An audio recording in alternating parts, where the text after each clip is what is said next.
Praise the lord. ప్రభువైన యేసుక్రీస్తు నామములో ఈ ఉదయకాలము మీ అందరికీ కూడా శుభములు తెలియజేస్తూ ఉన్నాను. ఈ ఉదయకాలమందు పరిశుద్ధ గ్రంథములో నుండి ఒక మాట మీ ముందుంచాలని ఆశిస్తున్నాను.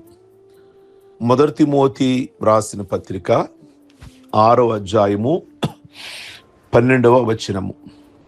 విశ్వాస సంబంధమైన మంచి పోరాడము, నిత్య జీవము చేపట్టుము. దాన్ని పొందుటకు నువ్వు పిలువబడి అనేక సాక్షుల ఎదుట మంచి ఒప్పుకొంటివి అని అక్కడ వ్రాయబడి ఉన్నది.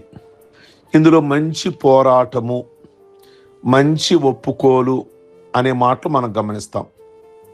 మంచి ఒప్పుకోలు మంచి పోరాటానికి బలమిస్తాయి. మానవుడు చేయు పాపం ఒప్పుకుంటే యేసయ్య క్షమిస్తాడు అనేది వాస్తవము. కానీ ఆ ఒప్పుకోలు హృదయపు లోతుల్లో నుండి రావాలి. కొందరు సరి అయిన రీతిని ఒప్పుకోవలసిన విధంగా వాళ్ళు ఒప్పుకోరు. కనుక ప్రభువు నేను చూచేది నిజంగా నీ హృదయం లోతుల్లో నుండి వచ్చి నీ పాపాన్ని మనస్ఫూర్తిగా ఒప్పుకుంటున్నావా?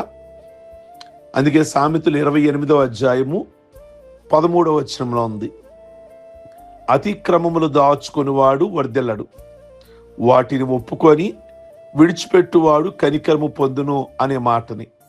కనుక ఈ ఉదయకాలం ముందు దేవుని మాటలు వింటున్న మీరు మంచి దీవెను పొందుకోవాలి అని ఉదయకాలం ముందు మీరు ఆశిస్తే మీరు ఒప్పుకోలు వాస్తవంగా గుండె లోతుల్లో నుండి ప్రభు సన్నిధిలో వాస్తవంగా ఒప్పుకోవాలి. పాపం ఉన్నట్లు ఒప్పుకోలు చాలామంది చేయరు. క్షమాపణ కూడా సరి అయినదిగా ఉండదు.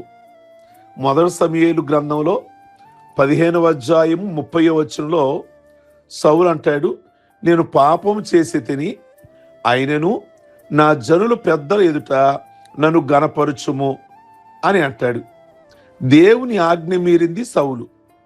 పాపం చేసి తగ్గించుకొనవలసిన వాడు, సిగ్గుపడవలసిన వాడు, పాపం చేసి సిగ్గుపడవలసిన వాడు పాపం చేశాడు, మరలా ఘనత కోరుకుంటున్నాడు.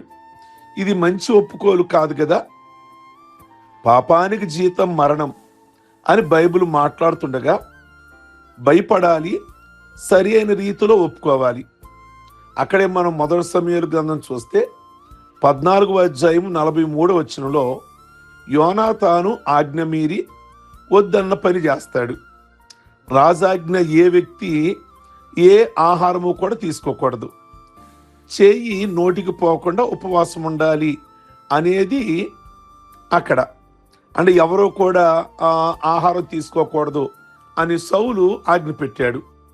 కానీ రాజకుమారుడైనటువంటి యోనాతాను దారిలో తేనె కాలువలాగా పారుతుంది గనక ఆ తేనెను చూచి చేతి కర్రని ఆ తేనెలో ముంచుతాడు. వెంటనే ఆ తేనె తింటాడు. అందుకే ఇశ్రాయేలీలు ఓడిపోతున్నారు. అది పెద్ద పాపమే. కానీ యోనాతాను ఒప్పుకుంటున్నది ఏమంటాడు తెలుసా? అక్కడ కొంచెము తేనె పుచ్చుకున్నాను అన్నాడు. ఇది ఓ మంచి ఒప్పుకోలు కాదు. అట్టిది క్షమాపణకు దారి కాదు. అది గమనించాలి. అక్కడ ఆజ్ఞ రాజుగారు ఏం పెట్టాడు? ఒకటి అనుకున్నది జరిగే వరకు ఎవరో కూడా ఆహారం తీసుకోకూడదు అని రాజు అయిన సౌలు ఆ ప్రజలతో సైనికులతో ఒప్పందం చేపిస్తాడు. అయితే ఆ విషయం తెలియక యోనాతాను ఏం చేస్తాడు అంటే వెళ్ళే దారిలో తేనె ప్రవహిస్తుంది. ఆ కర్ర ముంచి ఆ కర్ర యొక్క కొన నోట్లో పెట్టుకుంటాడు. అది తర్వాత తెలిసినప్పుడు నువ్వు తప్పు చేసావు కదా అంటే, అయ్యో నాకు తెలియక నేను తప్పు చేశాను, నేను చేసిన తప్పే అంటే బాగుండేది. కానీ ఏమంటాడు అంటే కొంచెము తేనేక తప్పు అనేది కొంచెమైనా తప్పే కదా.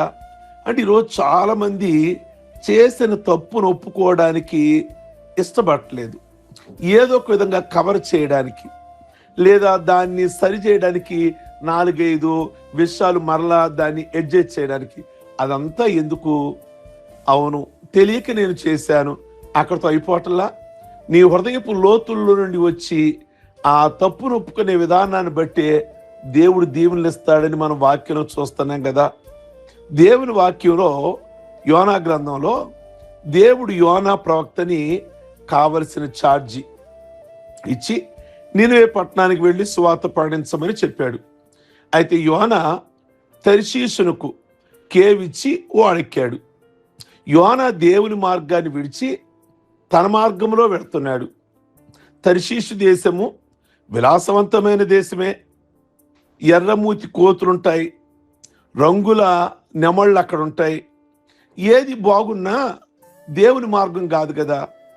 ఈరోజు నువ్వు వెళ్ళే దారి చాలా అందంగా ఉండొచ్చు, పరిస్థితులు అనుకూలించవచ్చు, కానీ దేవుడు వెళ్ళమన్న ప్రదేశం కాదు కదా. అది దేవుని చిత్తానుసారమైనటువంటి ప్రాంతం కాదు కదా. ప్రియ దేవుని బిడ్డలారా, ఆ సముద్రంలో పొంగులు వచ్చి ఓడ అపాయంలో పడింది. ఓడలోని ప్రజలు కళ్ళోలంలో పడ్డారు. ఎవరి వల్ల ఇంత అపాయం వచ్చిందని చీట్లు వేస్తారు. ఆ చీటి యోనా పేరట వస్తుంది. యోనా ఓడ అడుగు భాగంలో నిద్రపోతున్నాడు. ఓడలోని వారు ఓయి నిద్రపోతా అని నిందిస్తారు. అప్పుడు యోనా తన దోషం వలనే ఈ కీడు సంభవించిందని ఆత్మలో గ్రహించుకొని, నేను సర్వోన్నతుడగు దేవుని పూజించేవాడిని, నేను హెబ్రీయును అని వివరాలు చెప్తూ అక్కడ ఏమంటాడు అంటే, తాను యెహోవా దేవుని సన్నిధిలో నుండి పారిపోతున్నానని ఒప్పుకుంటాడు. అసలైన తప్పును స్పష్టంగా ఒప్పుకున్నాడు.